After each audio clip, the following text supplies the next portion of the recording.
It's the Dynasty front office, and we are building you championships one trade at a time. I'm your host, Jesse Schneeman, and I am here with the three best friends anyone could ever have, starting with the most amazing special guest tonight, the one and only Jerry Sinclair. How you doing tonight, Jerry? Jesse, Chad, Austin, my God, is it good to be here. I am excited. You know, the football season ended. Sad time for all of us. Then the combine hits, and now we're into free agency, and that means we are on the precipice of the NFL draft. Good God, is there a better time to be alive if you play this game? It's the drug that hits my vein and just it gets me through my day. Right on, How the man. hell are all of you? Same, dude. I was just looking at a couple of my rosters today and just like imagining. You're like, wow, players this in the is draft. bad. What did I do? That's what I do. No, I just look at my draft picks and I say, all right, well, I'm going to be able to fill this hole with that pick, this hole with that pick. They're going to hit right away, and we're going to win the championship. That's it. See, this is the time of year where hope springs eternal. That's I that don't know. lifelong Eagles fan in you. Is that what that That's is? right. Yeah, you should see some of my Patreon teams. You would know that there is no hope for me. And that voice was the auspicious Austin Bell. How are you doing tonight, Austin? Oh, dude, I'm great. The Panthers have officially won free agency. I mean, what else could go wrong? I'm good. because you paid Jalen Phillips more than you should have paid Brian Burns. Is that why? Well, actually, he got the same that Brian Burns got 2 years later when the cap is $50 million more. But yes, you were correct. All right. Yeah, I'm great, man. I'm glad you're doing good. I am doing good. Thank you. And my main man, Chad Mendoza, is he right about that? Is that a better signing than Brian Burns? No, it's not. But I'm happy for Austin. His team's looking better. And Competent. We'll use that word. Yeah, and they were good last year, so I'm excited for him. You can't hate too much on my fellow strugglers out there. Yeah. Everybody, I think Jerry's in there too. Well, not in recent years, but he's got a long history. They've also He done knows the struggle. absolutely nothing. Yes. So Yeah. listen, we're all chicken littles right now, and we think the sky is falling. The Lions are kind of like, they're like at a beauty pageant. They're like the really, win the swimsuit contest, but really have no, really don't do well in the interview. Can't answer the questions, kind of fall flat when it comes to the talent portion. No, That was a great analysis. Where That are we was going just- with this, Jesse? that I'm was kidding. great. I'm kidding. Austin, why don't you tell everybody where they can find us when we're not podcasting? Yeah, YouTube and Facebook at Dynasty Front Office, Twitter and X at Front Office FF, Discord, which links in the description. This week we'll be bringing you podcast and videos, all off-season trade bangers, 2026 rookie profiles, and our weekly show. Please make sure to like and subscribe. And again, click the link in the Discord. It's in the show notes. And this week we will be doing free agency review round 1, prospect profile of the week, and trade banger of the week. Oh.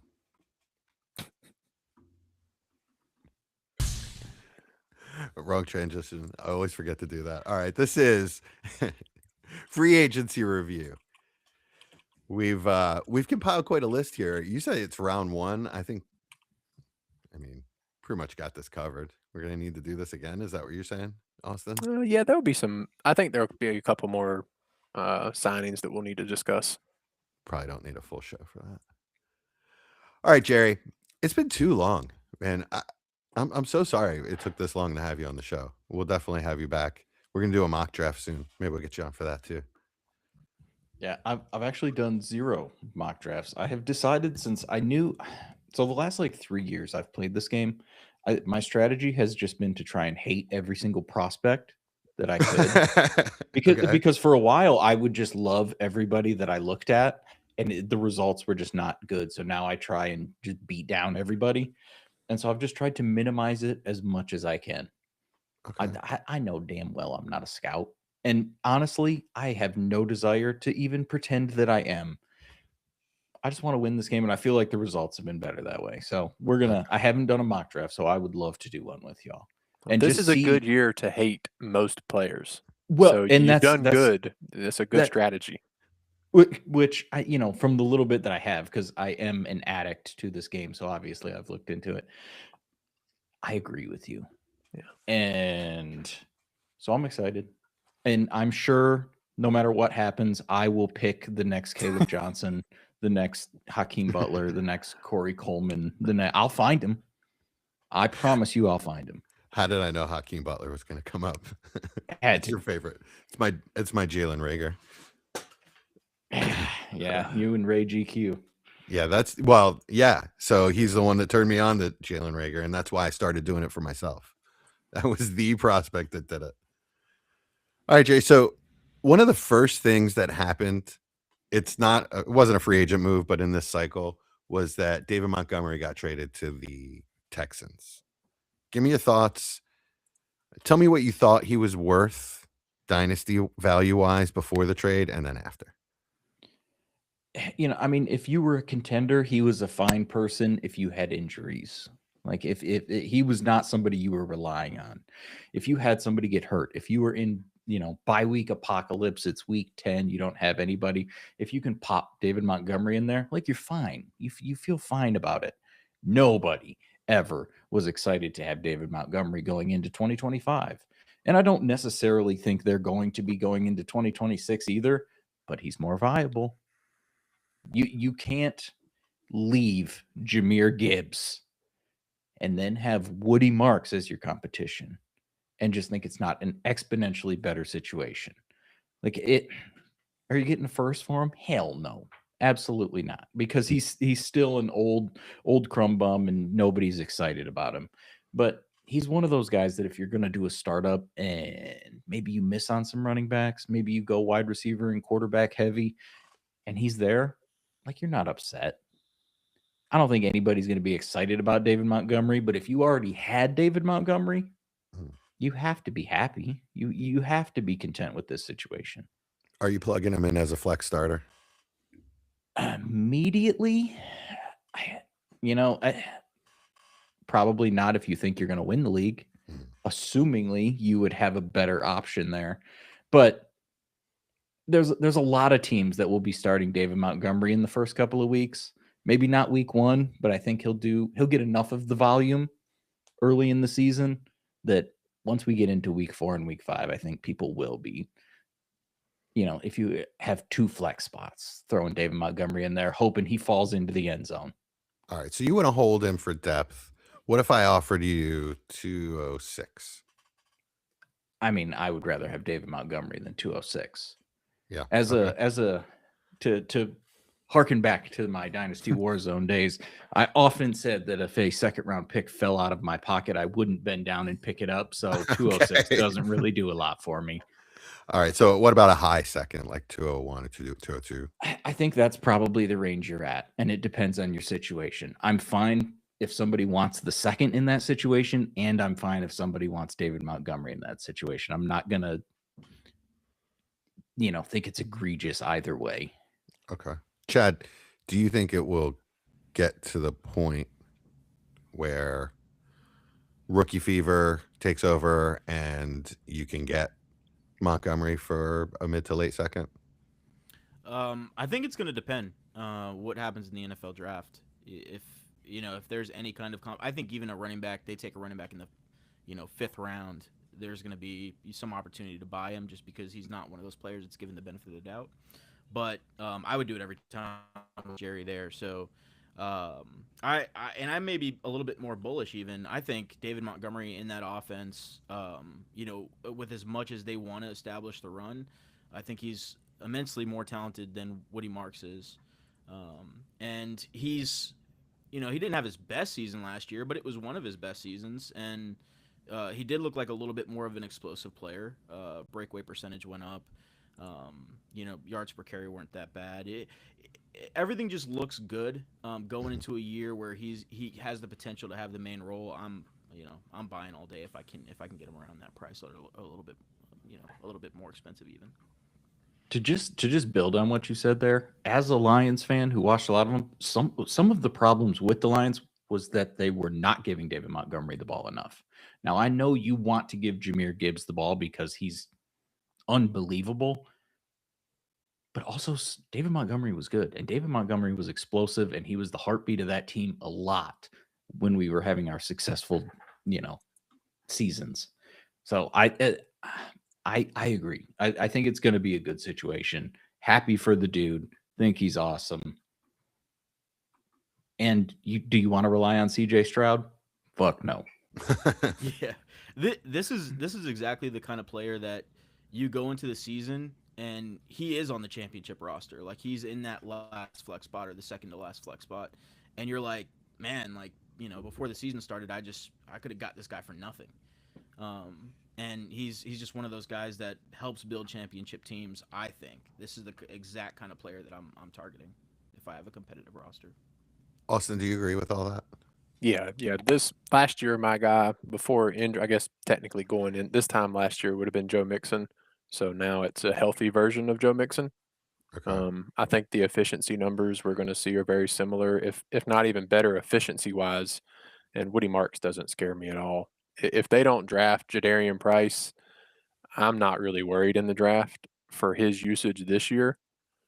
So yeah, I'm good to go with Montgomery moving forward. I would absolutely pay pretty much any pick after that Boston, Concepcion, Cooper, Simpson, maybe tight end 2 or /3.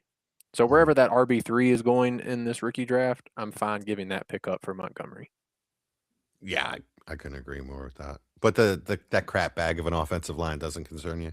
Well, they just signed Braden Smith, so that's a good signal. Okay. And I'm assuming they're going to spend one of their early picks on at least one offensive lineman. Looking at what they've done on the D-man, they brought in multiple defensive players in free agency already. So I would assume that they spend that money, spend those draft picks on either a tackle or a guard. Yeah, they certainly don't need weapons at this point. I think they're pretty loaded. Man, if they can go with one of their first round picks, if they can go and grab like somebody like Awone.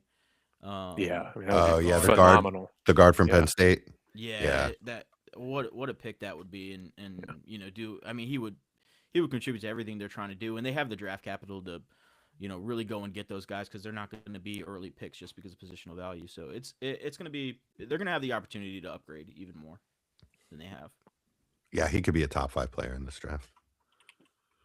I mean, talent-wise, I think he probably is. Yeah.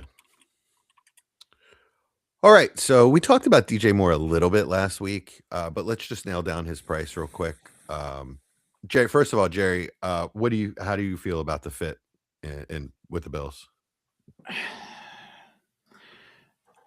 Like, from the sky, you look down on, you think Josh Allen, wide receiver 1, it's going to be good, but I have yet to see Josh Allen help somebody be a wide receiver 1.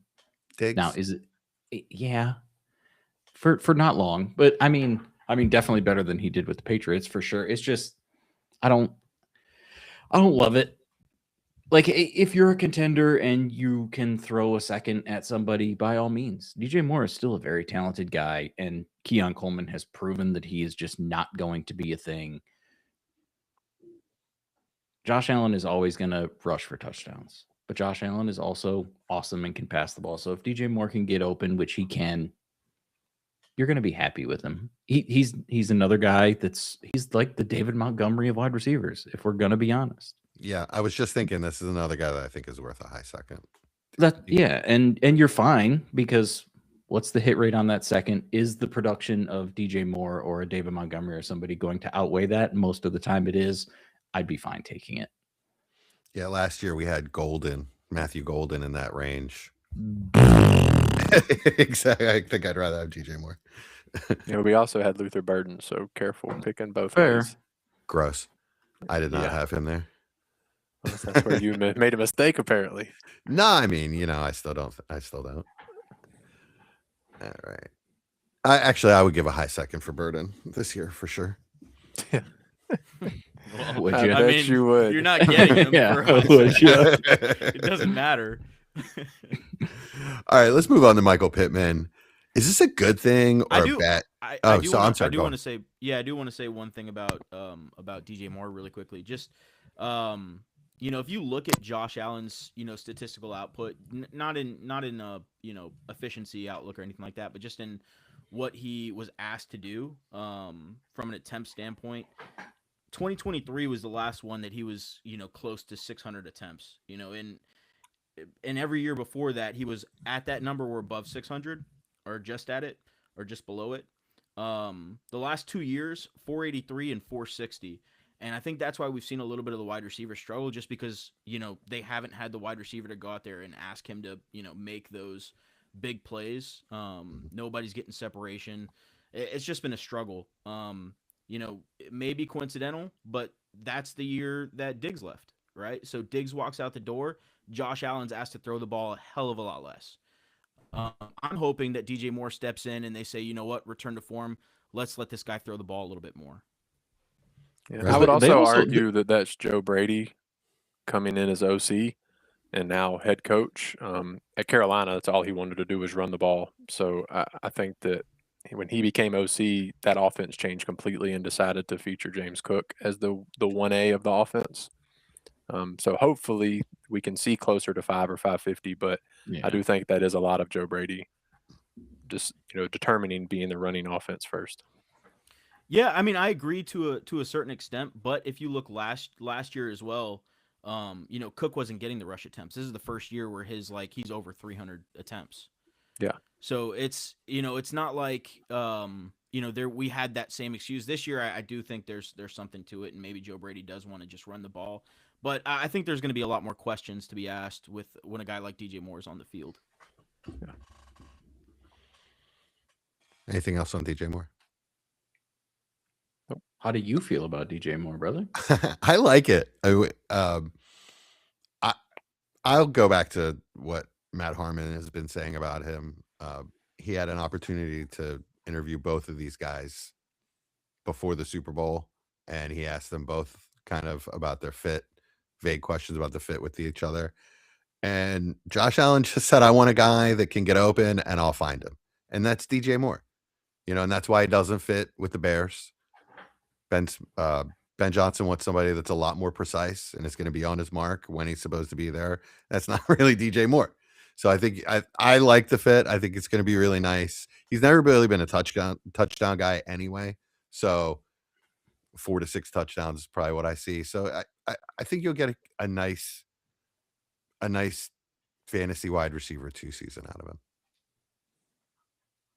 him. And I don't know. Austin brought up last week that he could have lost a step. He really hasn't been good the last couple of years, and the metrics aren't good on him. So, the reception perception isn't really good on him. There's a couple routes where he's still green, but overall, you could be right. It could just be disinterest in the offense. I don't know. Gotta hate those green roots. Routes. Yeah, I don't want to be right. Yeah. I'm a DJ Moore fan.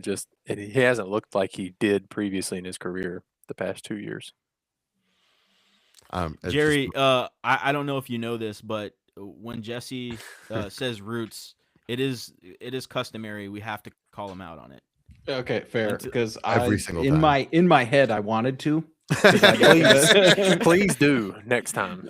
I don't even notice it. I'll try. When I do notes, when I read from notes, I spell it ROWTES, so I know to say it that way. All right, let's talk about Michael Pittman. Jerry, is this a good thing or a bad thing that he's gone to the Steelers for his value? I don't know. Who's their quarterback going to be? Aaron Aaron Rodgers. Rodgers. Yeah. Does that make you tingle in all the right places? I don't know. No, none of my I don't really think it does. Is it better than the situation that it has been? Probably not. He hasn't ever really been in a conducive spot. He's been a high volume catch guy. Hopefully that's the case with DK Metcalf, because at this point, DK Metcalf is a tight end that plays wide receiver, and you have to start him at wide receiver, and it makes him not overly useful for you. I don't know. Michael Pittman has had the worst PR in the history of Dynasty for his whole career. He's essentially been T. Higgins production-wise, and everybody would build a statue for T. Higgins and then crap on Michael Pittman. So he's always sort of been the savvy guy's value wide receiver. Never he's more steak than he is sizzle. Is it going to stay like that? It's tough to say. I know that's a cop-out shitty answer, sort of, but like if I have Michael Pittman, am I trying to sell him? Probably not. I'm probably just going to hold and I'm going to see what happens. And if it's a disaster, great. But do I think it's going to skyrocket his value? I don't.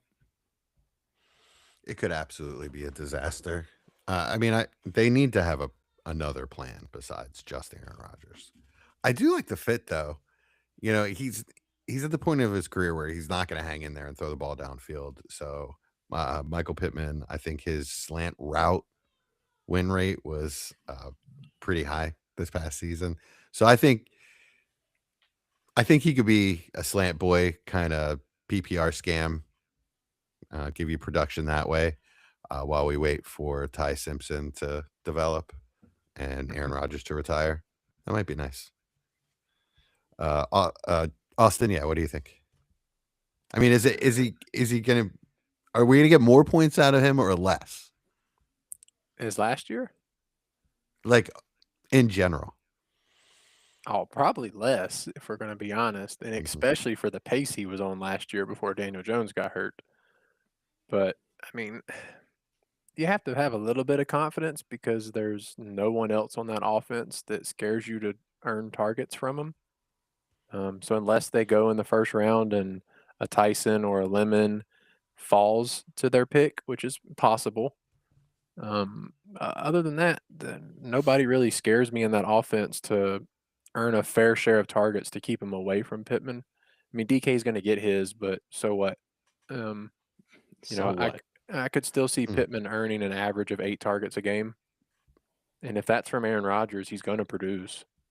You know, it may not be for 120 yards a game, but sure, if it's 8 for 60 average, it's going to be pretty productive. So that's kind of how I feel about it. But as a contender, I'll take him as one of my bench guys that I can have in a flex play. Chad, would you take 206 for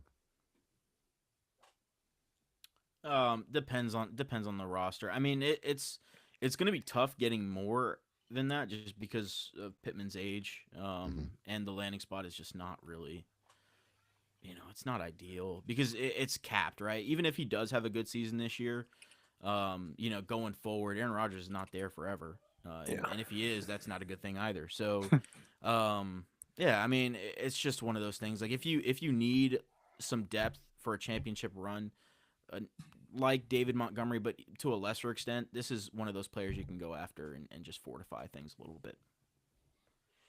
I do want to say Pittman is younger than DJ Moore, which is surprising to me. I thought they were the same age. They are, but 6 months younger. So yeah, okay. Technically, yeah, but one's with Josh Allen and one's not. Right. True, absolutely. I'm not saying I'd prefer one or another. Yeah, I think that's the big difference. All right, let's go to the guy that really got the bag, Alec Pierce. Jerry, are you buying this last season that he had with Danny Dimes? No. No. No, I am not. Okay. Alec Pierce is going to be the same person that Alec Pierce has always been. At some point, Daniel Jones decided, I'm just going to start throwing it to him down the field a bunch. And that's what he did. If I look at what he has done throughout his career, why would I assume that he deserves to be paid the same amount of money that Amon-Ra St. Brown is? Now, Amon-Ra St. Brown got that money 3 years ago, so that's a little wishy-washy of me to say, but I'm good. I'm not relying on Alec Pierce. If I have Alec Pierce, I would gladly sell Alec Pierce. Not my cup of tea. I don't think that high second's getting it done. Chad, would you pay 110?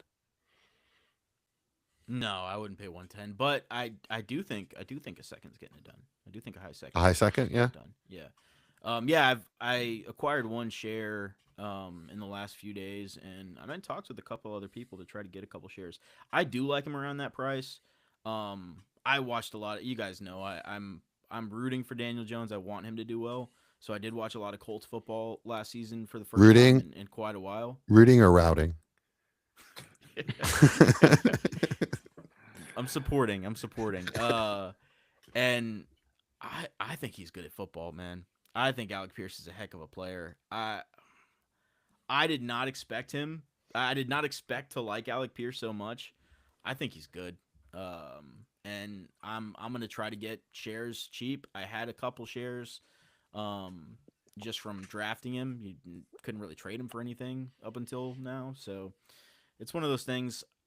With the contract, he's going to be given the opportunity. If I didn't see what I saw last season, I would be probably where Jerry's at now, but I'm a little bit more optimistic. He took a huge step forward. 100%. I think the reason I'm skeptical is I don't see a path towards more production. Yeah. Yes, Michael Pittman is gone, and yes, he is going to be really the only guy of consequence there, most likely. But is his role going to dramatically change? That's the thing that I'm questioning. So do I want to pay more if I'm going to get 1,005? It could he get 11 and 8, 1,100 yards, 8 touchdowns and make me look really stupid? Absolutely. 100%. It's hard for me to see it with that situation there. That's a good point. The role has to change. Like they can't deploy him the same way they did last season or any season before that. There has to be an expansion on that, and you would hope that with Michael Pittman and that immediate, because Michael Pittman has not been an explosive deep threat ever. No. Right? That was been Alec Pierce since Alec Pierce got there. But if they allow Alec Pierce to come and do a little bit more of the intermediate and short work that Michael Pittman had, that's where you're getting your value. If that doesn't happen, the way Jerry thinks it might not happen, then yeah, he's a dead asset at that point. He's not bringing value. But to just counter myself and to agree with you, if he does grow into that role, because if you truly believe that he is a good player and you believe in Alec Pierce like that, and he does grow yet again because he did take a dramatic step forward, if he can take another one, then you're not talking about an incremental growth. Like if he can take that route tree and that chunk of the offense that Michael Pittman had and still maintain what he did, you're talking about a 1,300 yard player. And I think you might have sold me, Chad. I think I may be wrong on Alec Pierce. Yeah, for me, it's if the opportunity meets the talent, right? And I saw the talent last year, and you think with the contract, you want to give the Colts benefit of the doubt and say that they're going to give him the opportunity, but it is a guessing game. It is a guessing game. If they don't, True. Then yeah, the high upside is just not there. Yeah, I feel like you kind of have to listen to 4 years, $112 million, at least until we see otherwise. I mean, I've been listening to Chad for a couple months now tell me that Alec Pierce is an above average receiver, if not even better than that, and that's good. So the Colts are saying he's a great receiver. So we need to see them deploy him like that. And yeah, I mean, his value could exponentially gain, as Jerry said. I mean, it's not going to be incremental. If that route tree adjusts even just a little bit, it's going to be an exponential gain. And he could be worth, that mid first next year, not an early second, which is a large value gap, as we all know. Yeah, because I think we're kind of downplaying what he did last season, and just the fact that what he did is not relevant as much for fantasy, right? From like a high level or high end piece, but from like an NFL talent or like play perspective, what he was asked to do and how he did it was elite last year, like nothing but elite in his role, right? It's just about the expansion. I agree with that. Here are the issues that I have. One, they have 2 players that are specialists in intermediate and short area in Tyler Warren and Josh Downs. So that is going to suck a lot of those targets. I'm not saying there's no room for him to work in there. There's a lot of vacated targets from Pittman. My other issue is the Achilles for Dimes. If he comes in and is not mobile and is a statue back there because of the Achilles, and that's what we've seen out of the last 2 quarterbacks that had that. Granted, Cousins and Rodgers were a lot older, but it's definitely going to affect his mobility. If he's not the same guy, that's real trouble. Well, I mean, just to counter that a little bit, is just this week with the signing, the 2-year, I think it was 88 million. I mean, we've seen multiple people talk about that he's going to be ready to go week 1, not like coming into healthy, like ready to go week 1. So yeah, I mean, I'm sure we're going to see some kind of mobility loss early on. I mean, it's one of the worst injuries in sports, but it also kind of helps Alec Pierce mold into a different receiver because Daniel Jones isn't going to be able to sit back there for 4 or 5 seconds and wait for Pierce to get 40 or 50 yards down the field. So Pierce will have to adapt if he's going to be the 4-year, $112 million receiver that we're thinking he's going to be. So it could actually help him early on. I agree, and to expound on that a little bit, or to provide another point, adding to that, Daniel Jones is not the quarterback he was with the Giants as far as like his playing style. Even he's not running the ball. Like they're just not asking him to run the ball. For the entire, what is it, 12 or 13 games that he played last year, he had 2 games above 6 rushing attempts. He would have 2 in the first 2 games with the Giants. It's more about the mobility in the pocket for me. But he's not even a big pocket mover. He's just not. He's a very straight line speed kind of guy, but he's never been the guy that's moving around the pocket very much. That is true. He is a straight line guy. Which is one of his biggest issues. He's not a quick-footed player. But the Colts were able to protect him because that line was playing really dominant last year. If they're able to maintain that going forward, I have a lot of optimism for him going into 2026. I do have a lot of faith in that coaching staff, so fingers crossed anyway that it all works out. There's a lot of players in that offense that I care about. I mean, there's a couple dime shares that I got cheap. There's one that I sold to Austin really cheap. Appreciate you. There's all my charity. There's all my JT shares. There's all my Josh Downs shares that I got with my late seconds and never gave up on. There's the Tyler Warren shares that I don't have that I need to acquire. Brother, you ain't getting them now. Yeah, I hear you. I've been thinking about trading Trey McBride for Tyler Warren in a first. Sounds crazy, I'm gonna doesn't be it? honest. I was on your train when you brought that up in the Discord last week. Yeah. And then I got told that Jacoby Brissett's going to be the starter for the Cardinals moving forward. Yeah. And Yeah. never mind. I know. That's never when mind. Yeah. And I said that it was hypothetical, but in truth, I was talking about Einstein's, and Austin, you have Loveland. I would not sell you a 27 first in that league. And Chad, you have. No, I have Warren. Okay, you have Warren, and yeah. Chad has Loveland. So I was talking about you guys, about you guys. There you go. Yeah. But the cool thing is with Brissett is they also have a backup in Gardner Minshew who hyper targets tight ends. So either way, next year McBride might have 400 targets. There's a real chance that he breaks every tight end record next year. Nice. That's what I like to hear. All right, let's stay on the Cardinals for a minute. They re-signed Connor. They brought in Algier. They still have McBride. They brought back Bam Knight. Jerry, do you want any of them? I mean, that's a good question. You meant Benson, not McBride, by the way. Okay, Trey Benson. Yeah. Because yes, I would enjoy. Yeah, right. McBride on a lot of teams. Not really. Like, you're gonna be happy that you have James Conner for probably 3 games, and they're not gonna be the first 3. It's just gonna be a random 3 that are gonna be somewhere in there. Yeah. And you will never know when to do it. You couldn't trade for him. You couldn't profit. No, I'm good. They've proven they don't give a damn about Trey Benson either. And I'm sure I've got some shares stuck in my back pocket somewhere on teams, and that's unfortunate. But no, I'm good. Yeah, that offense is McBride and me. What about Marvin Harrison? What about Marvin Harrison? Do you intriguing?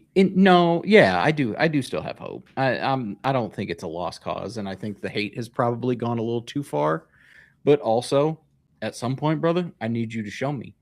You got to stop being sizzle and start being steak. I hate to use the same cliche twice, but that boy has been riding on the best PR that anyone has ever had, and gotta see something. He looked pretty good. We before saw Michael Wilson leave you in the dirt last year. he looked pretty good. Then Michael Wilson looked great. He once did. got He hurt. did. Would you pay 106 for Marvin Harrison? Probably not. Austin? Yeah. Yeah, I figured you would. Chad?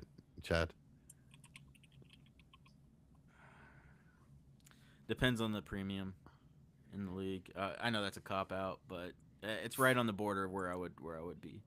Oh, because Taking you're a thinking deal you would from. take Sadiq with 106 possibly. Potentially, if it's like Yeah. a 1 point premium or something. But in a standard like 0.5 premium league or something, or I guess my standard 0.5 premium league now. But I guess I'm gonna go with Marvin Harrison, but I don't feel great about it. Let me do a caveat. I would take it right now, but I also am under the impression that I'm going to hold that draft pick until April 26th, and 106 on April 26th is going to get me a player that if I trade it, better than Marvin Harrison Jr. Gotcha. Okay. All right, then I'm not going any higher. I guess. Actually, Austin, you seem the highest. That's the spot. That's the spot. You wouldn't pay 105. No, I want one of those receivers. Let me re-roll in one of those receivers. Lemon or Tyson or or Tate, whichever Tate. one falls. Yeah. I can't decide if Tennessee's going to take Tate or Love, but it's going to be one of those guys. I mean, they could go all different directions. It's just like Arizona's pick. It's a wide open spot for them. Yeah. God, what if Arizona took one of them? What if they took Love after what we just talked about? All right, let's get to a little more exciting position. Let's talk quarterback. Jerry, are you excited about Malik Willis to the Dolphins? Were you buying those 89 pass attempts with the Packers? Or do you think he's the Titans guy? I mean, he's better than that, but I'm just not a Malik Willis guy. Mm-hmm. So if you guys are, let me hear the argument. I was never really a Malik Willis guy. Everybody wanted the Lions to draft him. All the Lions fans wanted us to draft him second overall the year he came out. Dumbest fan base that you've ever heard. There were a lot of people that thought he was going to go that high. Which I agree, but let's just say Aiden Hutchinson was better. Yeah. I mean, you can dump it to Devon Achane and he can take it to a house and that can help you get fantasy points. Jalen Waddle is fine-ish. There's some love there, but also who knows what that offensive system is going to look like without McDaniel? Who knows what anything is going to look like down there? I'd rather not rely on it. It's one of those situations that if I had Malik Willis, cool, I profited. I'm probably going to sell him. Let's say and if he explodes and I'm wrong, so be it. I just think more often than not, Malik Willis is not going to be a long-term asset on my dynasty team, so I'd rather just have an immediate profit. Let's say Ty Simpson goes in the late first. Decent landing spot. Would you rather have him or Malik Willis? Probably Ty Simpson. I really don't believe in Malik Willis. He doesn't have LaFleur to just prop him up. True. He's got LaFleur's quarterbacks coach or something like that. Is probably their OC. Which is fine, but that's like, every assistant coach that ever left Bill Belichick, they just because you were their assistant coach doesn't mean you have the brains that they had. Vrabel's the only one that seems to have worked out. Yeah. I hate Matt Patricia, and I hope that he steps on every Lego that he ever comes across. I want to lock Matt Patricia in a room with Chip Kelly and make them battle royale it out until one or both are dead. and Ryan Day did that, and they won, which is gross. I like how Jerry comes with like the Lego kind of situation, and then Jesse's like, "No, battle to the death." I mean, he's an Eagles fan. What do we expect? Yeah. 2 men enter, 1 man leaves. I was like, oh, that's pretty tasteful. That's not that bad. Legos, they hurt, but Jesse's like, kill them all. Yeah, seek and destroy. All right, Austin, what do you think about Willis? I mean, he's got rushing upside. He's got the Achane safety valve, the speed down the field and Waddle. You think it could work? Of course he could. I mean, what we've seen the past year has got to be exciting, but also I think the Dolphins are going to try to be one of the worst teams in football this year, which is not an exciting thing to have with the quarterback you haven't seen with a safety, any kind of value uh, floor for him. So, I mean, he's kind of tied there for 2 years, but that doesn't mean he's going to start there for 2 years. Could also Right. be, they may be willing to pay 20 some $million this year to try to go for the 101 next year. That as a franchise, they may think that's a smart thing to do. Hey, this could work. And if it does, great. We don't have to spend a high draft pick on a quarterback. We could go get, Jeremiah Smith. But if it doesn't work, cool. We wasted 25 million on a waste of a year anyway, and we'll go get a quarterback. So I think it's pretty smart on their part the way they structure the contract. But I mean, it could work for fantasy, especially. It could work. I mean, we've watched Justin Fields not be good plenty of times, and watch him produce very well for fantasy. So there's a huge range of outcomes, and he likely falls somewhere in between Justin Fields and maybe what we've seen with Sam Darnold recently. Somewhere in between that range, you just don't have a clue. I don't have a clue, at least, of where that range, where it's going to be. The rushing upside excites me. Yeah. Chad, will you give me 107 for him? No, you've missed your window. I mean, it's one of those things like don't try to get on the train late. You had months and months and months to go out there and buy Malik Willis. Everybody should have seen this coming. I mean, we've been talking about it for months. Yeah, if you didn't do it, then you missed. Go find the next Malik Willis because there's going to be another one at some point, right? So Don't it's pay just for not, this for one, you're me. saying? It's not really time to pay up for a guy like Malik Willis. There's too much risk there. Yeah, it could be really nice for fantasy just because of the rushing upside, like Austin was mentioning. But I mean, 2 months ago you could have got him for the 204, 205. So why are you paying the 107 now? Because you knew this was going to happen. He was going to go in free agency for a decent amount of money. And I don't even think the landing spot is like ridiculously great, So, yeah, that's just where I'm at. Not buying at the moment. Okay. I hear you. So if you have him, are you holding him though? I mean, I'll shop that late for first. sure. Yeah, You shop take a him. late first? Well, I'm not necessarily saying that. I'm shopping. I'm going to see what people will offer. I mean, would I rather have Casey Concepcion or Malik Willis? At this point in time, probably Malik Willis. But come May 1st, maybe Casey Concepcion. So I'm going to shop and let people see what they want to spend before I go and, just to take a late first that comes to me now. I also think it's the amount of ownership you have, right? Like if you have him, if you were a smart dynasty owner and you went out there and you bought a bunch of Malik Willis, during last season, right? Or the beginning of the off season, and you have a 50% shares across your league, then yeah, get rid of a few. Get down to 15%, 20%, share percentage, and profit a little bit. But if you got one, and you believe in him as a player, there's no need to sell if you don't the potential for him to be a high upside player from a fantasy perspective is very real. We likely see more hype before September when they actually play it down as well. So there's a good chance the price does go up. Oh, him running around in training camp is going to do things on Twitter, and people are going to be stupid. It's going to be great. He's going to throw a deep bomb to Waddle, Yeah. and they're like, oh my gosh, wait till that joint practice when he throws a dot over top of this cornerback, and everybody, the price could get pretty expensive really fast.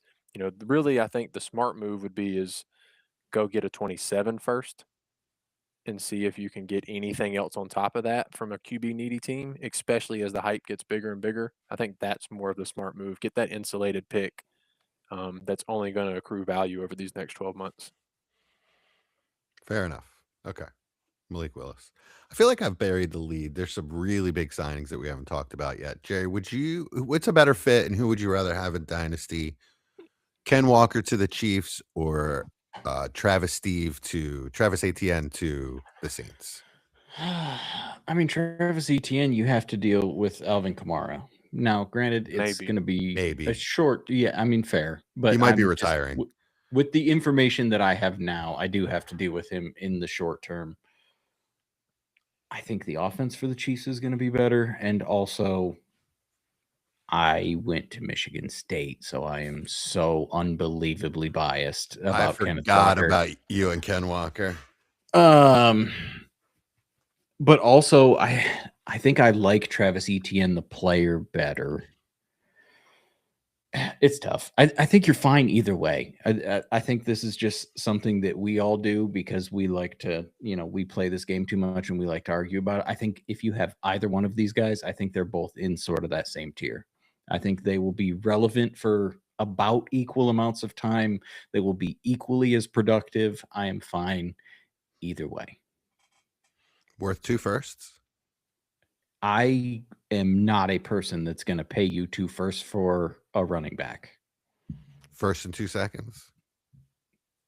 I don't care about seconds, so absolutely, you got it, buddy. But I mean, it depends what that first is. Also, right. I'm not a send 2 firsts for a running back guy. If it's not a young wide receiver or quarterback, I will just hold my first. So you like and then take Caleb Johnson with it and regret the decision. Yeah, God, those shares are staring me at the face. I mean, in the face on some rosters too. Chad, who would you rather have? You're muted. For me, it's Kenneth Walker. But it's not that far apart. I just think Kenneth Walker's a better player. And I'm interested to see what his role looks like in Kansas City because it's been so limited. The role that he was given in Seattle was so limited. The fact that we were able to see the level of talent from him in that amount of limited play, it's so enticing to me. Especially with the contract he was given. They're gonna do everything they can possibly do to get the ball in his hands. I'm very, very excited about him in Kansas City, and you guys know I'm not the landing spot hype guy. It's not something I do very often, especially with Kansas City because I think that's a little bit overblown. But in this current situation, I like it a lot. Austin, thoughts? I think Kenneth Walker is a sell. I think we are at ultimate hype coming off a Super Bowl MVP, going to the Kansas City Chiefs. Yes, his usage was down, but a lot of that's because he couldn't stay healthy his whole career. Wake Forest, Michigan State, Seattle. When he got a ton of touches, he got hurt. That's what he did. That was the worry coming out of college. I remember that. So I do think he is going to see a period of extreme usage and production. But I also think that will come with a much higher risk than your average running back for injuries. So I just looked on Keep Trade Cut to get an idea, see if I was in the right range. And they're saying right now the 103 for Kenneth Walker's dead even, and I'm taking the 103 all day. Yeah, and I agree. He's not a buy. I'm not buying him. I'd rather have Kenneth Walker at the current moment, but I'm not going out there and buying him. I mean, last season, he was my buy all season. Yeah. We sat here on the podcast and we preached that over and over again. Buy Kenneth Walker, he's in the contract year. Buy Kenneth Walker, he's in the contract year. Again, same thing with Malik Willis. It's too late, guys. Some of the players he's above in KTC are nuts. That's what I'm saying. So to me, I'm shopping that. I'm going to send any Walker share I have. I'm going to send it for the 103 and see if somebody will take it. Whereas for me, Travis Etienne, I really like that fit. With Kellen Moore, I think that is a great fit. Kamara does not scare me at all at this point in his career. I think he's more likely to retire than to be a threat to Travis Etienne. I think they're going to cut him. I'm all for it. I think they're going to cut him if he doesn't retire, actually. Yeah, so I'm off. Yeah, it is. It's such a quick downfall and from such a great player. But for me, Etienne, that's a perfect fit for him in that offense with Kellen Moore. So I'm all wheels up on that. And he's a Louisiana kid, so he wants to help the Saints, which is also. Yeah. I mean, I know that's not something that we can quantify, but just a passion for the game. And Kenneth Walker in Kansas City, it's going to be tough. I mean, you were literally just in the Super Bowl, winning the MVP, and now you're on a new team, moving to as somebody who, I mean, not that Michigan is great, but when you move somewhere and you end up in the middle of the country surrounded by corn, not exactly the most enticing thing that has ever happened. Seattle's a pretty nice city too. Yeah, it's got to be some culture shock. I think Austin is right. I think the range of outcomes with Travis Etienne pretty steady. Like you know about what is going to happen with Kenneth Walker. Either you're going to get Andy Reid going back to the running back guy that he was back in the day, or you're going to get the hurt, boring Kenneth Walker that you have seen for most of his career. Now, he has the explosive runs. He can, catch the ball as much as that was a thing as a prospect. But most of the time, what do you see from him? You see 12 carries for 60 yards, which is fine. Like, it's not terrible, but it's not going to help me win my league. So if you can get the 103, good God. Except. Yeah. I'd rather have Cornell Tate. So Etienne is quite a bit cheaper. He's way on KTC. He's way further down. I mean, I don't think people love that landing spot. I don't think they're thinking that this is Kellen Moore like that. I don't think it's clicked for a lot of people yet. So I'm moving any first outside of that big top tier to see if I can get ETN. If I can get accepted in any of them, I'm doing it, especially on a team I need a running back. Throw in a late second. And sure, yeah. In this class, absolutely. Yeah. Okay. I mean, Travis Etienne's never really been loved either. So I'm not surprised that his keep trade cut is lower. Yeah. Chad, I know you don't like to target running backs in this tier. Would you pay that? Late first and a late second? Yeah, because I think the potential, upside is there. The guys that I'm trying to stay away from are the very short term, more predictable, guys that you can get, in season once you know they're healthy and you need them. Mm-hmm. Right. It's just in the off season, I'm not going and buying those players right now. I think a guy like ETN has the potential to even gain value going into the season. So I would have no problem with that. Yeah. At one point, 2 or 3 seasons ago, he had a great season and in season, he was valued at, probably where Ken Walker is right now. I would say the only caveat that I will throw in there is I think the landing spot issue where it gets a little worrisome is if the Saints don't drastically improve their run blocking. Because we know what Travis Etienne can do in the pass game, but he's also got to run the ball, and the Saints were probably the worst team in football in run blocking. So, if not the worst, probably second worst. So, it's got to get better. They've signed 2 linemen so far. Yeah. And one Mickey pretty Loomis, big money. Mickey Loomis has basically been spouting off about it, how he's going to improve the offensive line. So I don't think they're done. I wouldn't be surprised if they took like Fanu or I forget who the other tackle is. Low Moon. Yeah. Or even the other one. Freeland. Yeah. Thank you. More of a traits guy, I think. All right. So another big fireworks signing, Mike Evans to the Niners. Does that matter to you at all, Jerry? Or is he just washed? I mean, I don't think he's washed, but it's like, what's he going to be? Is he going to be Devontae Adams or is he going to be DeAndre Hopkins' late career? Well, Devontae Adams has Matthew Stafford, the single best quarterback that has ever helped wide receivers in the history of fantasy football. He doesn't have him. So I think it's probably going to be more towards the end career Julio Jones, end career DeAndre Hopkins. You'll have a couple games where he's, you're happy to have him, but are you relying on him? If you're a contender, are you just gunning to go after Mike Evans? I don't think you are. I think you have many better options than that already on your team, let alone if you're going to go out and try and acquire. If he's cheap, if he's free, by all means, but doesn't do much for me. He's not exactly free, but would you rather have Mike Evans or Quentin Johnston? Probably Quentin Johnston, because even if I have to just deal with Quentin Johnston. Like, I'm not going to start Quentin Johnston, but maybe if he gets a change of scenery, maybe if something happens, maybe I'll get a fifth-year Devontae Parker breakout at some point. I don't know. Yeah, I hear you. Yeah, because of the youth, that's enticing.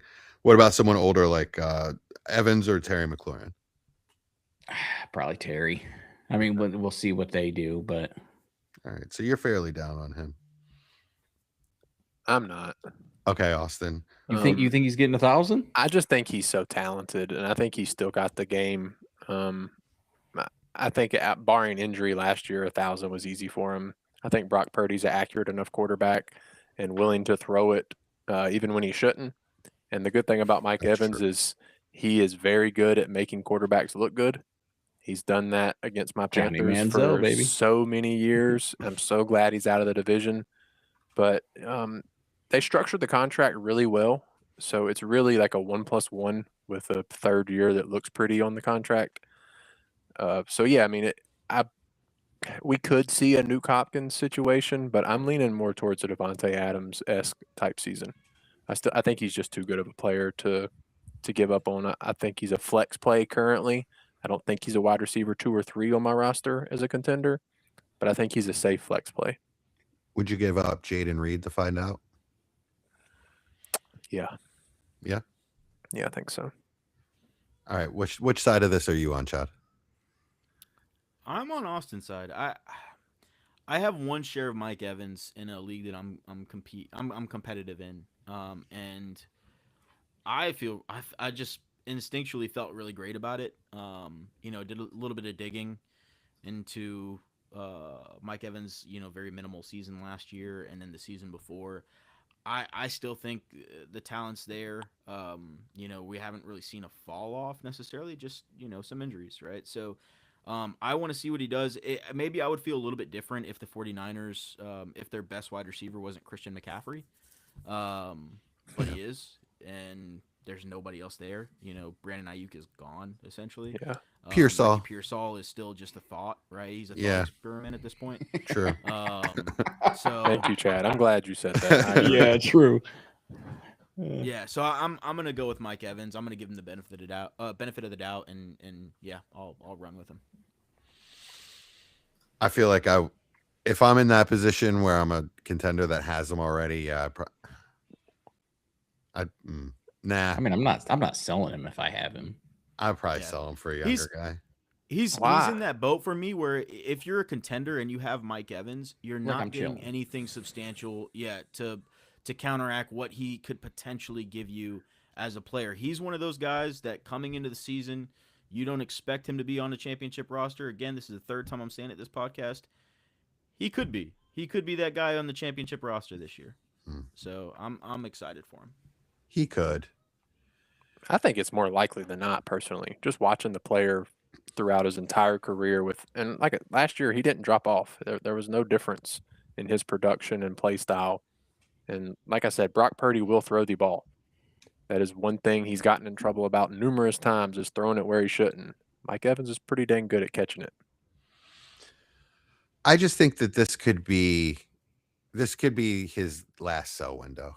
This could be the last chance that you have to get any significant value for him, and then it's closed and he dies on your roster. Yeah, it could have been That's fine. Devontae Though. Adams This too. is the and kind how'd of that player go? you want to die on your roster. Yeah. That there are players out there, Derrick Henry, Devontae Adams, Kamara died on a bunch of my rosters.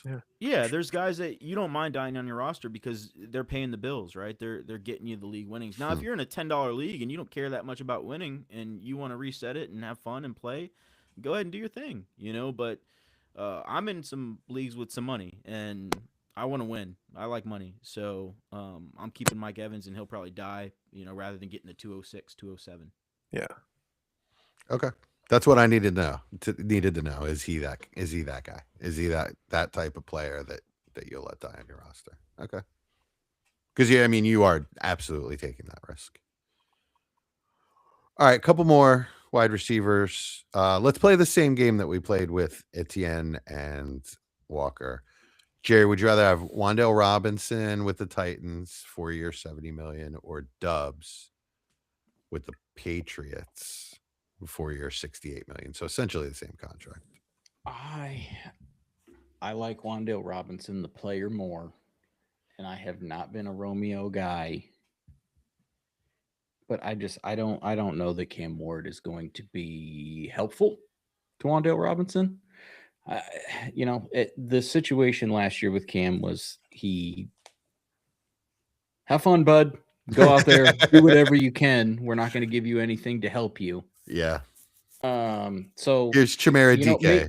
Yeah, like maybe I just have recency bias, and so I'm just, based on what I saw last year, I'm going, okay, this guy's not cut out for it, and no matter who's there is going to be bad, and that's probably not fair to do. I do like Wandale Robinson, not really a Dubes guy, but that situation is better. I'm sort of fine either way. What does Keep Trade Cut say they're worth right now? Ooh, that's a good question. I got it. Okay. Thank you. For me, it's pretty easily Dobbs currently. Now, I also think there's a really significant chance that the Patriots aren't done adding at receiver, and that could change my value significantly.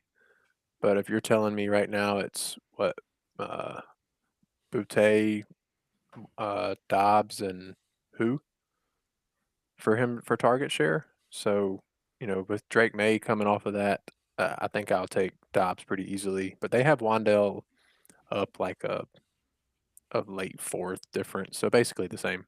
Okay, nothing. Yeah. Hey, I'll tell you what. Tennessee Titans better not be done at wide receiver because Yeah, for sure. Also true. They brought in Wandale Robinson and Daniel Bellinger, and they won the Giants so many games last year. Could you imagine being Cam Ward and you're in the locker room and the coaches come to you and they're like, hey, man, we got you some weapons. We really want you to succeed this year. Here are your new guys. This is Chimera and Alec. What's up, guys? Let's go. I mean, I think the real conversation is are either of them going to be worth anything on your teams?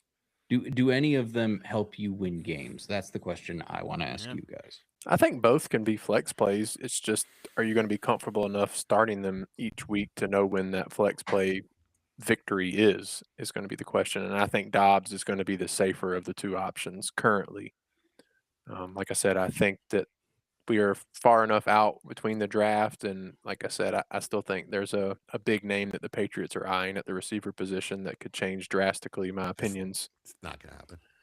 Okay. I think Dobbs has the definitely. I think he's going to be a better player. Just watching the games. Wandale Robinson's just a cheat code, man. Like what he does on the field, especially going back with Dayball and what Dayball likes to do with him, he's going to get peppered with targets for no reason. Like that's true.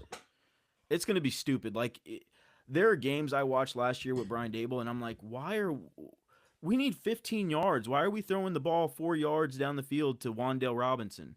And that was just the game plan. That's just what he does. Yeah. And we didn't have Malik Neighbors in New York last year because of injury. Tennessee Titans don't have a Malik Neighbors. So unless they go out there and get somebody, currently how it stands, I think Wandale's going to have another great cheat code year. Yeah, it's hard to argue. Also with. Super young, if I remember right. I don't know. Yeah. I mean, they're both probably like 25 or something, but 26, I think. But Dubs has the better quarterback. He does. Drake May compared to Cam Ward is just miles and just so much different. It's hard for me. Age, by the way. They're the same age as what, 26? 25. 25. Dobbs will be 26 soon, though. God, Well, but Wandale, my thing is, like Wandale doesn't need good quarterback play. He doesn't need anything. Well, all he needs is a quarterback on time. And can Ward do that is the question. That is the question. I don't even think it's that. All they do is move him around, get him in space, and throw him the ball and say, let's see what you can do after the catch.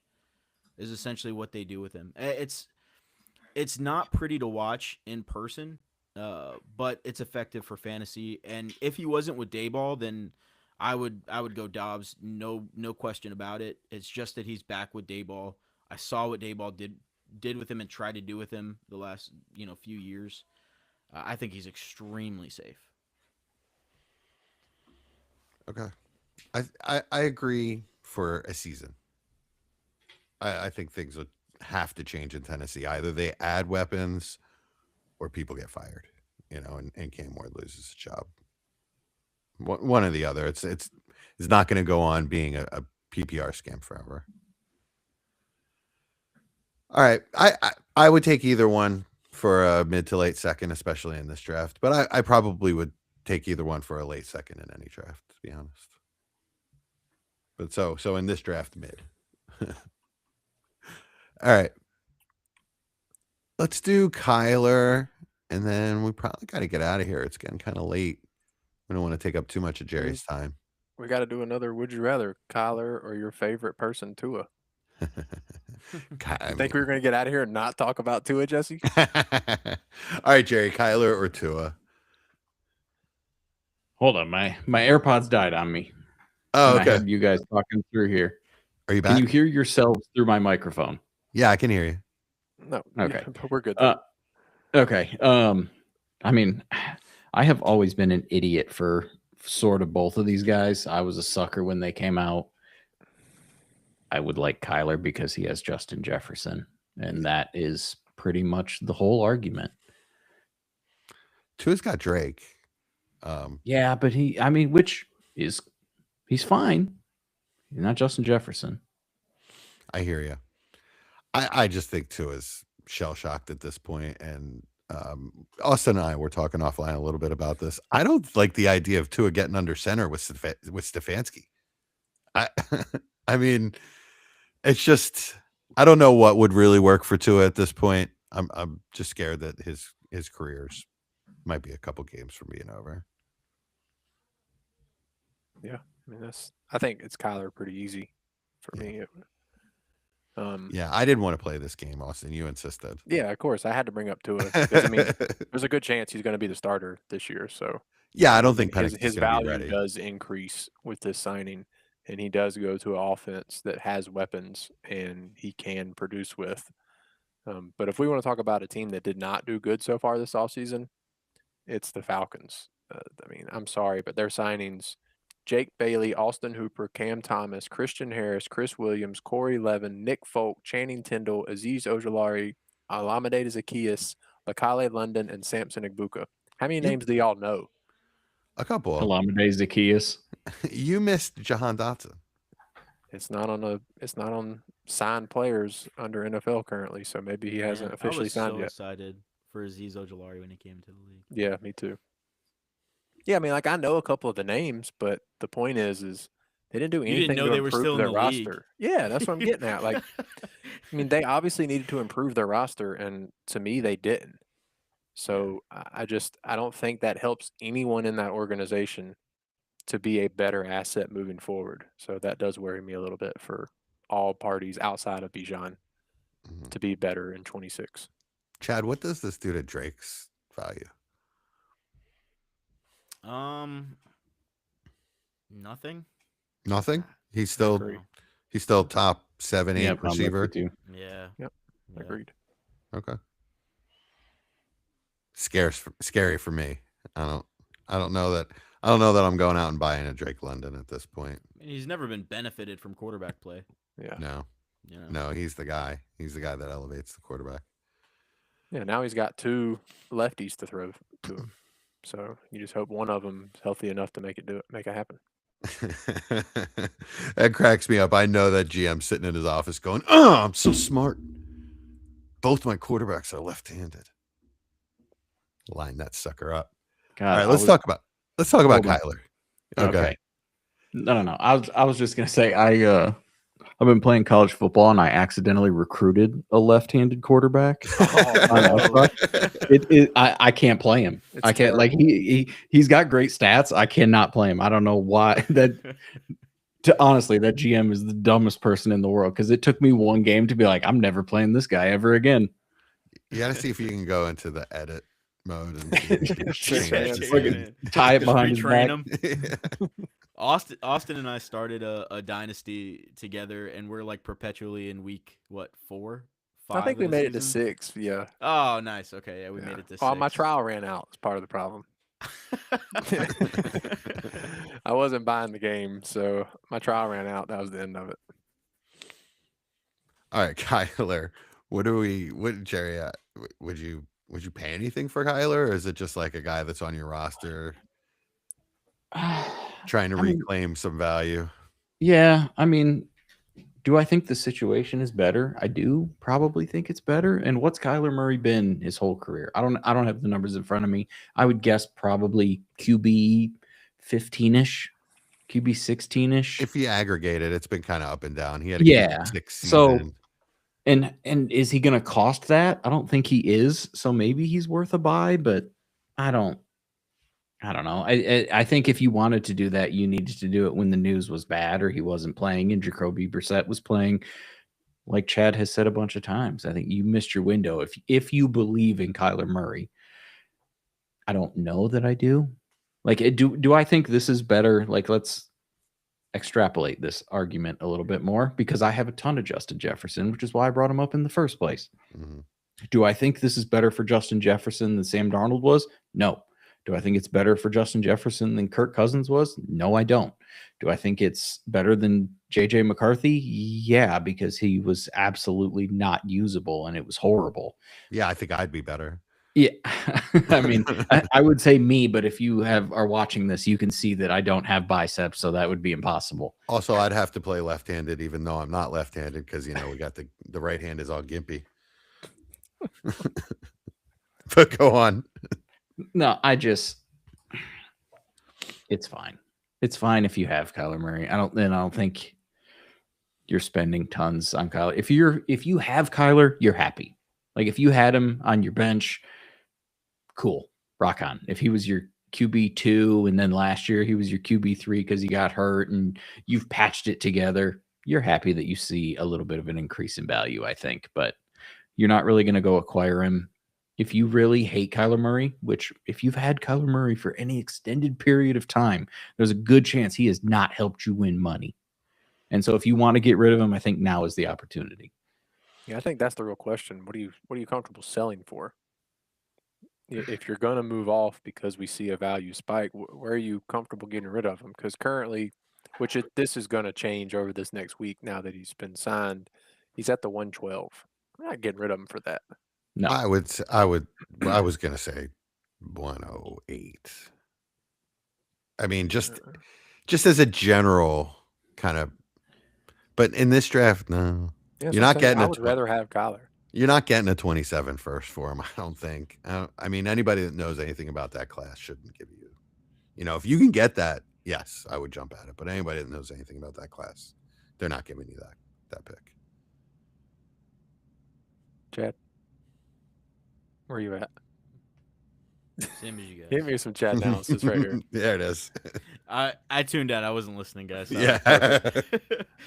I saw the glazed over look. All right, guys, anybody else? The rest of it, I think there are some interesting signings otherwise, but I just kind of, I don't think there's any other dynasty or fantasy starters out there, but is there anybody else I that think you're there's interested two in? that we definitely missed Okay. easily would be Chigakonkwu and Isaiah Likely. Where did we Chick didn't- go? The Commanders. 3-year, $30 million. Okay. I think both of those are impactful for fantasy and for their team. So, I Likely got 3 for $40. So both of those are pretty good investments at the position and likely signify that they're going to be at least the first available option at tight end. And both are younger. I do think that does mean something for fantasy. Likely, I agree. Chig's been fine. Yeah, Chig's actually been good. He just hadn't got the targets. It was just he came out like a firework, and then it was sort of a little dull, and then last year, pretty solid. He's been solid. It's kind of who he is. Super athletic, That's also and raw. true. I mean, if he's developed into a good player, and the Commanders saw that and took advantage of it and are going to use him as a weapon. Okay. And you can shoot Ben Sinnott into the moon. Yeah, I think Yeah, he died. Yeah. I think that. unfortunately. I think that dream has died. Yeah, for sure. But him and What's Theo funny- Johnson, same guys. That's Chad's favorite player. Of all time. Chad's gone on No, so he's- many I hate Theo rants in the last year. But go on, Chad. Any Giants fan hates Theo Johnson. That's just where we're at currently. He's awful. But anyways, I hope he gets better. I do, but currently he's not good. Chigakonkwo, what's funny to me is, in prepping for the show, I went and I looked at how his performances over the last 4 or 5 years, or however he's been in the league. And I think it's the last 3 years he had tight end 21 finishes, like in 3 consecutive years. Thought that was really impressive. So, no analysis, just kind of fun. But Brother's yeah. consistent. Yeah. As far as likely goes, if the Giants don't take a tight end, don't take a wide receiver in the draft, sorry, I am going to be very interested in Isaiah Likely. Right now, I'm not really looking to buy him, but specifically if they don't take a wide receiver in the draft or don't take a wide receiver high in the draft, let's say they go and take Love or trade back or something like that, then I'm going to be very interested because I think he will be the slot player and will take over the Wan'Dale Robinson role in that offense just a little bit more expanded, just deployed in the slot basically. A lot of slot guys available in this draft later, though. Never know what'll happen. Yeah, but they're not going to be getting paid $40 million. True. All right. Anybody else you guys want to talk about? Gainwell, Dowdle. I mean, both of those have to have some kind of interest for fantasy. I know who doesn't, and that's Rashad White. 1 year, $2 million. That's what he got? Yes. Mm-hmm. So if they go and draft Love, he's a good chance he gets cut. Wow. Didn't he play with he's an Arizona State guy, isn't he? I don't remember. I think he played with Daniels in college somewhere. I think you're right. Yeah, but with Dowdle, 2 year, $12 million. I mean, he's got a good shot to pace the backfield with Warren. How is he as a pass protector? Because that's what Aaron Rodgers needs. Yeah, so literally one of the worst in the league. Yeah, I don't think we're going to see a lot of Jalen. But he's going to be he'll be a 2-down player. He just like Carolina, he got phased completely out of the passing game. So Dowdle would be a 1st and 2nd down guy pretty much exclusively. I don't want any parts of that. So does his leaving the Panthers do anything for Chuba? Because Panthers haven't signed anybody, right? No, they have not, and I don't think they will. They honestly, I don't think they bring anybody in. They may bring a late round guy in. Is or Brooks an coming back? undrafted Talk guy. about John Yeah. Brooks. Yeah, there you go. He is the name in Dynasty. You just don't know what you're going to get health wise. I mean, back-to-back ACLs. They say he's going to be ready for the all-season program. What that means, we have no idea. I mean, you can't really have faith as in a actual asset for your Dynasty roster. But if he is healthy coming into week 1, he's going to get a significant amount of usage in that offense. So the question is, we're about to go into rookie season, which means anybody is going to want rookie picks for the most part, even if it's a shit class, and we all think it is. It doesn't matter. It's still a drug that we want to consume, and we don't want to miss out. And Jonathan Brooks has been absolutely irrelevant to our minds for the last, couple of years. And we've talked numerous times on this podcast, this show, about missing the pooch on somebody. You already missed your window. You missed your window. If you want Jonathan Brooks, now's your window. Yeah. I mean, I really think you might have missed it to an extent, but I think you're still only paying. Yeah, like you're not paying. 206 You're not to 209. Yeah, you're not price. paying floor prices for Correct. sure. But yeah, I think most managers that have him have had him, and so unless it's a shallower league where you're having to cut people off, I think you're looking at that probably 206, 208 range. And could be some serious startup value though, Yeah. because there's going to be a Yes. lot of guys that, or when you're in a startup and there's a guy like Jonathan Brooks who's just been out of the zeitgeist forever now, or what seems like forever in NFL time. There's going to be other options that people are looking at, and it's going to push him down even more than if you were to target him and say, "Hey, you've had Jonathan Brooks for the last 2 years. Can I get him right before the potential win?" I guess, right? All right. So, all right. Let's answer a trade question in the chat real quick. All right. This is from Jamie. This is from our boy Jamie. Question for Jerry. Drake May and 210 for Dart 107 and a 27 first. Which side? I mean, I'm not really a Dart guy. Okay. And sorry, Chad, if that upsets you by any means. I would just rather have a stable quarterback. So the rest of that is sort of irrelevant in that situation because I want to build a team based on foundational players. And do I think 107 and or Jackson Dart are going to be foundational players? I don't really. There's a chance both of them are. Don't get me wrong.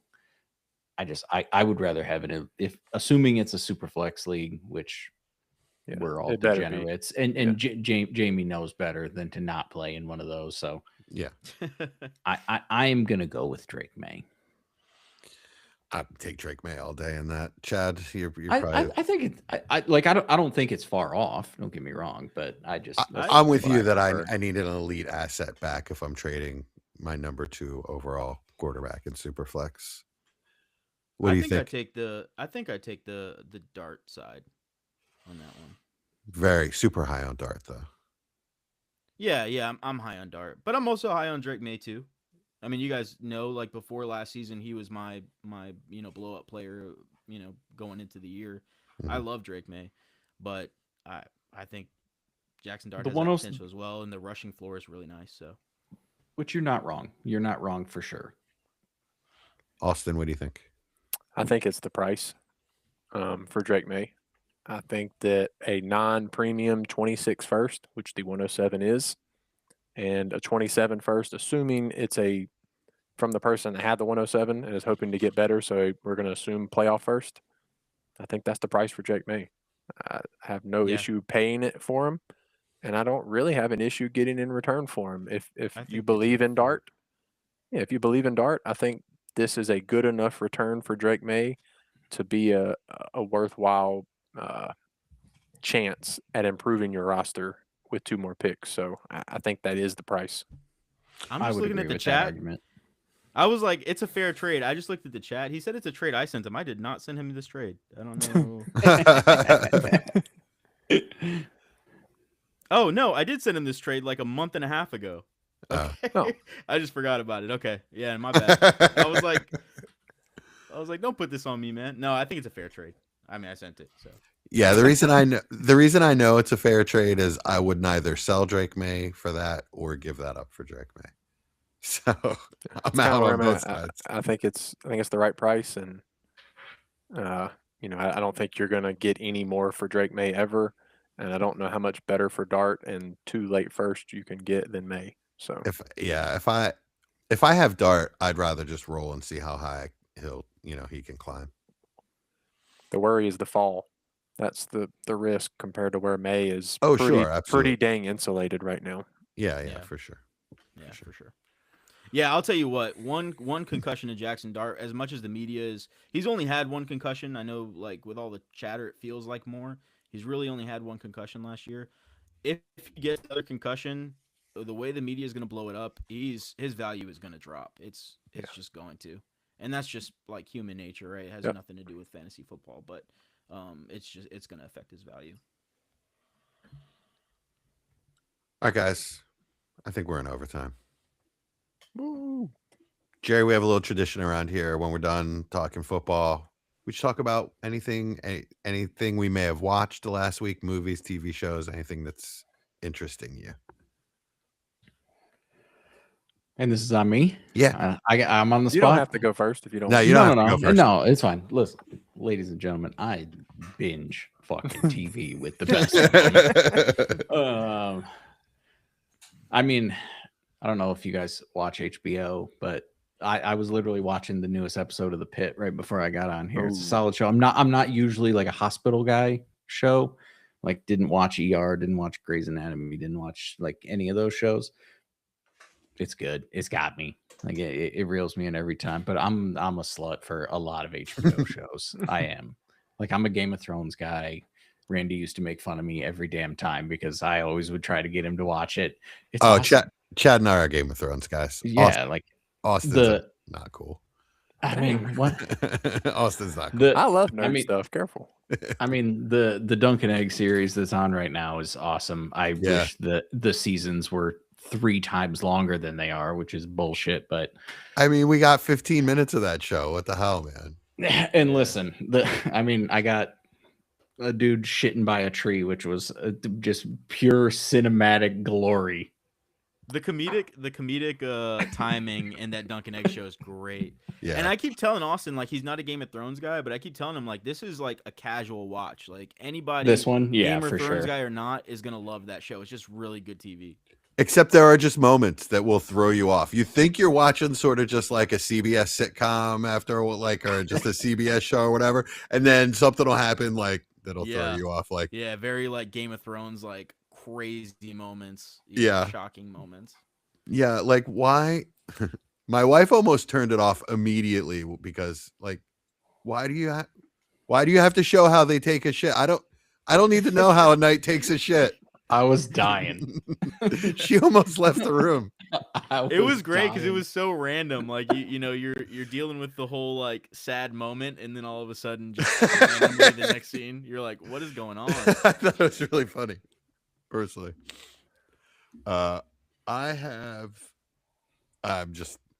addicted to Survivor at this point. Beast Games ended, and I needed something to go to, so we started Survivor 50, and that's only like 3 episodes in. So we binged all of season 48. Now Chad recommended 46. We just finished it, and holy crap! I mean, this is 2 years old, so I'm not spoiling anything. 5 people.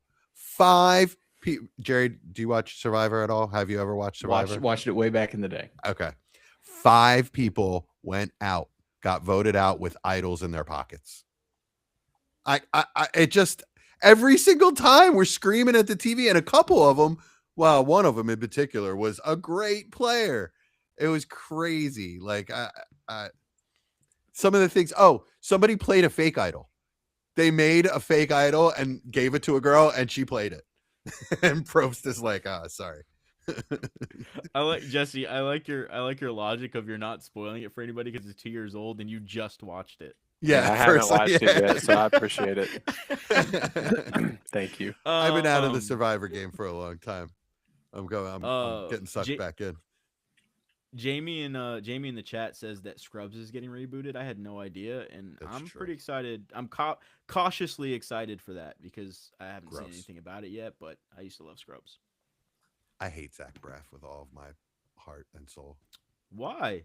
He's a scrub. He's a literal, actual scrub. I can't stand him.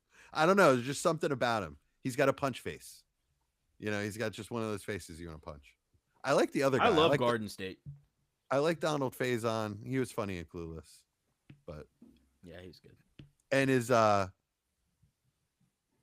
it John C. McGinley? That's the snarky head doctor or whatever.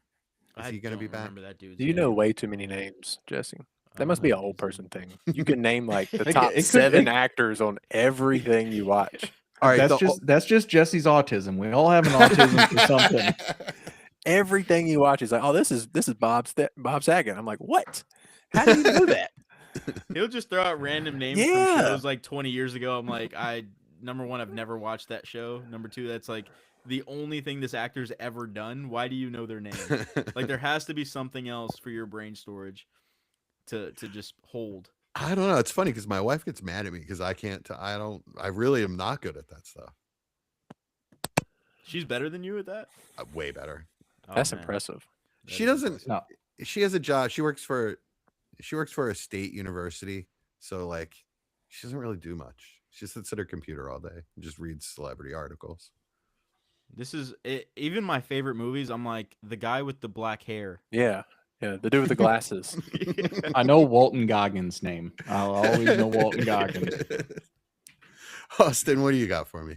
I mean, me and Hannah have been rewatching 24. I told y'all that last week. We've almost made it through season 1, but the main thing I've been watching is college basketball tournament, conference tournaments. Conference tournaments. Yeah, I love watching March Madness, anything. So it's been a lot of fun. Speaking of, I think I'm gonna have to go to UMBC's conference finals on Saturday. I really don't want to. It's University of Maryland, Baltimore County. Although The first 16 to beat a 1. that's true. That's true. So I kind of have to, just in case they get in the tournament and make a little noise. I guess I have to go. Anything for you, Chad? I just started rewatching Severance. Ugh. And What? Also, I mean, no, You don't he like wasn't. Severance? He just didn't like the ending of Yeah. the last season 2. Oh, I agree. Yeah. I agree. Yeah, But, I have a hatred for it currently. Okay. I I didn't did mind it. hate that ending, but go on. I didn't mind it, but yeah, I'm rewatching that, which is a lot of fun because season 1 is just so good. Yeah. Some of the best TV I've ever seen. And then I'm also watching just kind of for fun with my kid. We're watching that One Piece Netflix Live remake thing that they did. I did which is see that. cool. He's enjoying that. All right, right on. All right, I think that's it. We got anything else? Thank you, Jerry. Glad you come on. Jerry, course, thank you y'all. so much for your time, man. Of You were course, y'all. amazing, and we're Appreciate gonna have you y'all. on. We're gonna have you on for a mock draft really soon. Good. Yeah. Whatever you The need. chat's saying you need to come on more, Jerry. I agree. Yeah. Anytime you want to come on, just let Yeah, me know. this was an Definitely. awesome In there. episode. I appreciate you, man. No, always. As always, not to get sad, but it's been a rough fucking stretch. Yeah. And it's hard to get in to sit in this chair and do this. It's only the second time I've done it. It's been hard, but I appreciate you guys. I fucking love you guys for it because I need it too. Yeah. Let's be honest. Yeah. And We In needed case to you're get you- wondering, you still got it. and Uncle Randers would not want me to not do it. Right. So I We mean, needed it you to is get. what I We gotta need to do. get you back on that horse, and like Austin said, you still got it. Yeah. You didn't lose anything in the mediocre as ever. Mediocre as always. Well, you'll fit right in here. Yeah. All right. Well, Jamie in the chat's been chiming in all night. He's going to get really excited because I'm about to play the song that he wrote and made for us. Ladies and gentlemen, welcome to the front office. The lights are low, the boards are lit, and the Dynasty clock is ticking. From the heart of the startup draft to the championship throne, one crew rules the long game. Give it up for the undisputed architects of empire.